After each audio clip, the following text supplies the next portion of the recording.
Bismillahirrahmanirrahim. Assalamualaikum warahmatullahi wabarakatuh.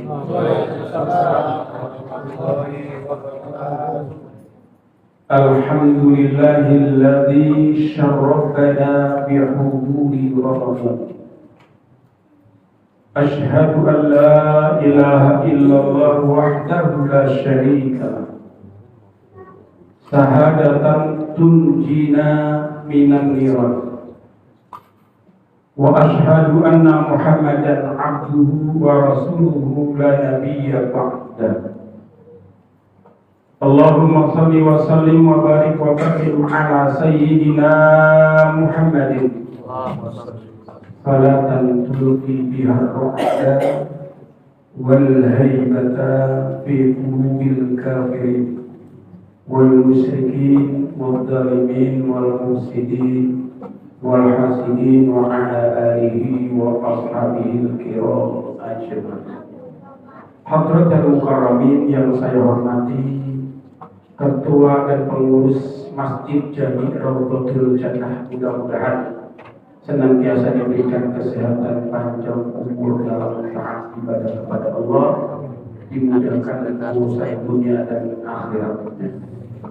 Yang saya hormati para bapak, ibu, adik-adik jamaah salat tarawih Masjid Jami Rawdatul Jannah.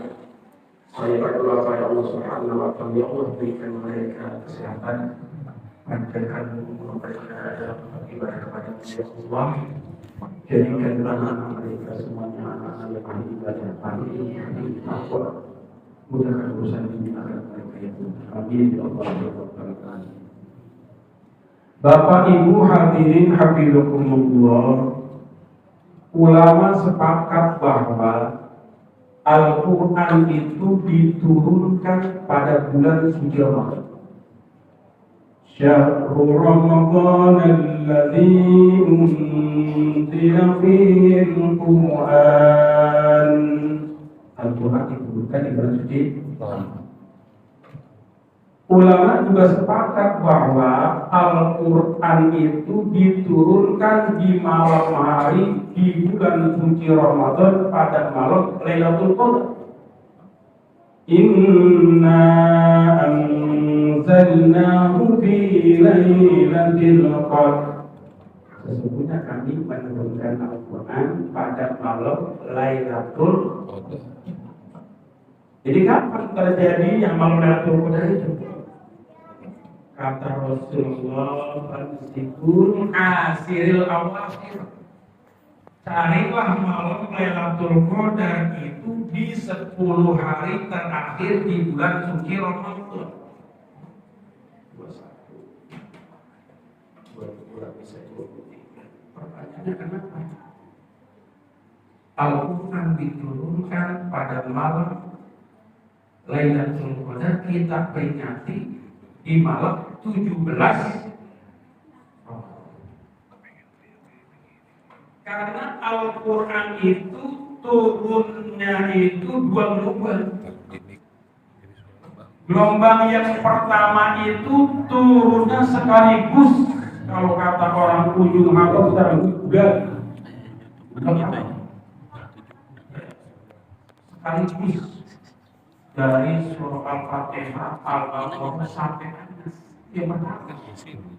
Turunnya di mana? Dari Lauhil Mahfuz ke Baitul Izzah. Yang pertama.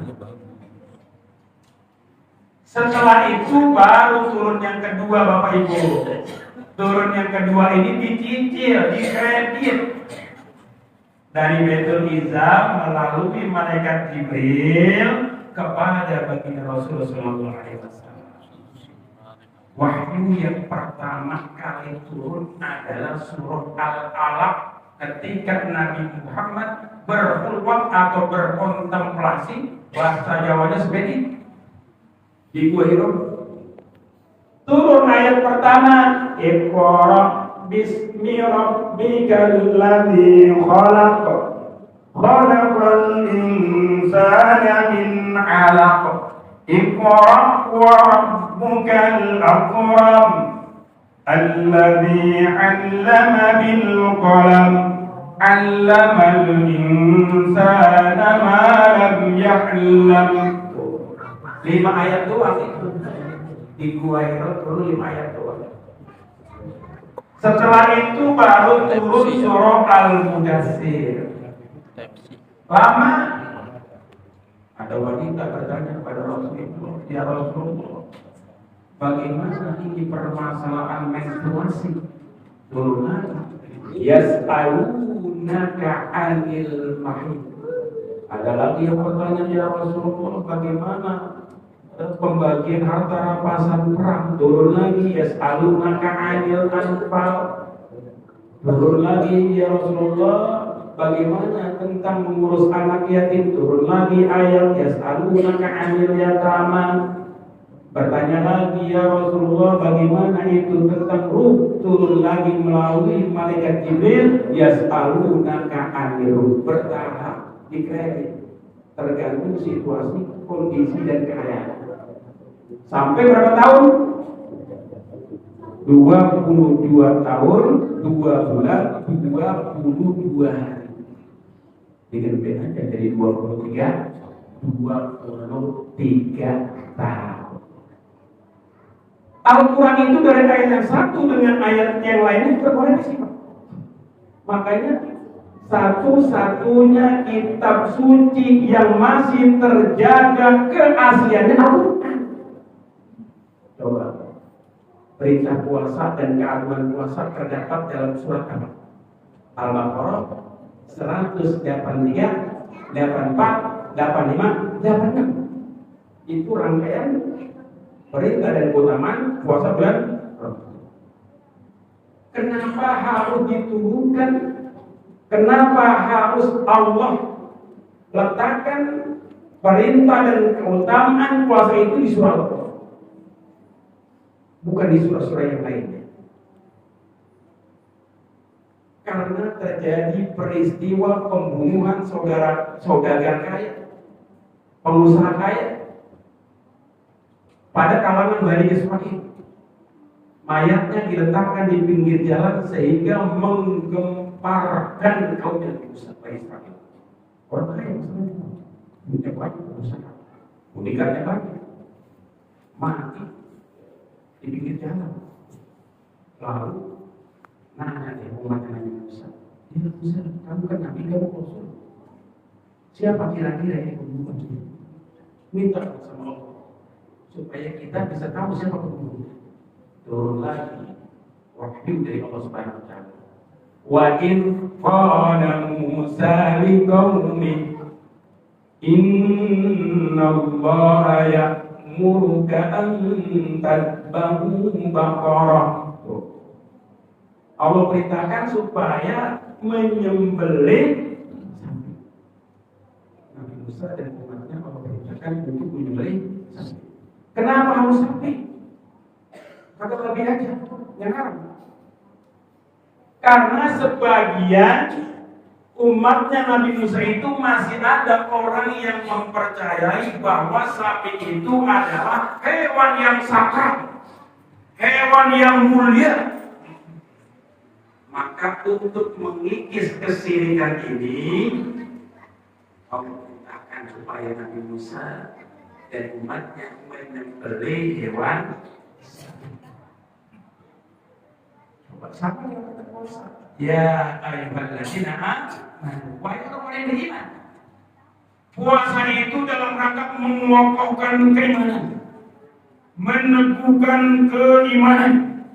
Sehingga ketika imannya kokoh, imannya teguh, maka tidak tercampur lagi dengan kesyirikan seperti halnya Bani Israel yang mencampur adukan keimanan dengan kesyirikan.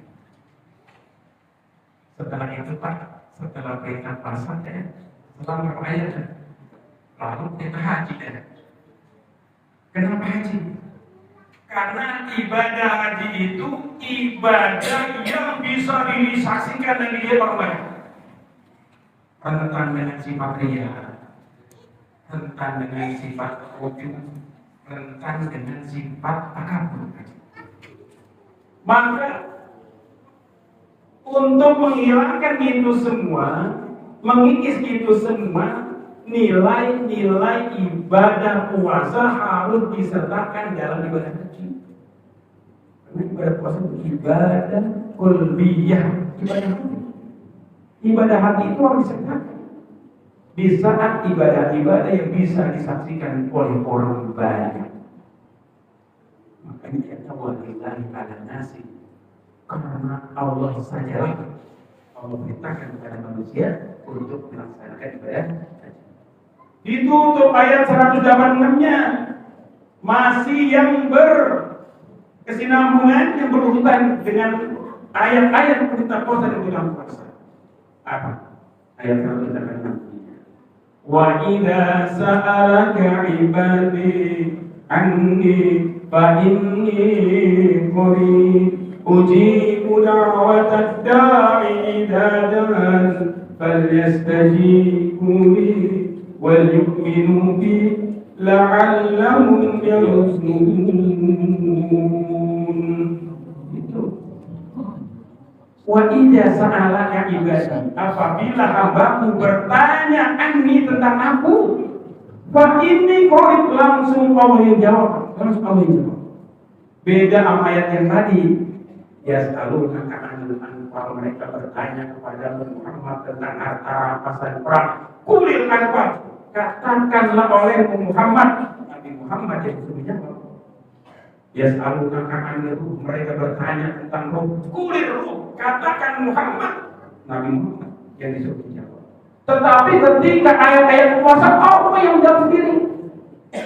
Wa idza sa'alaka ibadi fa inni qarib, sesungguhnya aku dekat. Artinya bahwa orang yang melaksanakan ibadah puasa itu adalah orang-orang yang sangat dekat dengan Allah SWT. Karena makanan ruh yang paling nikmat itu puasa. Sebenarnya kita makan, malamnya kita makanan fisik, biasa. Siangnya kita makanan rohani, makanan jiwa. Karena manusia ini dari unsur, ada unsur jasadiyah, ada unsur rohaniyah, ada unsur fisik, ada unsur jiwa. Jiwa ini Pak, kalau tidak dikasih makan bahaya.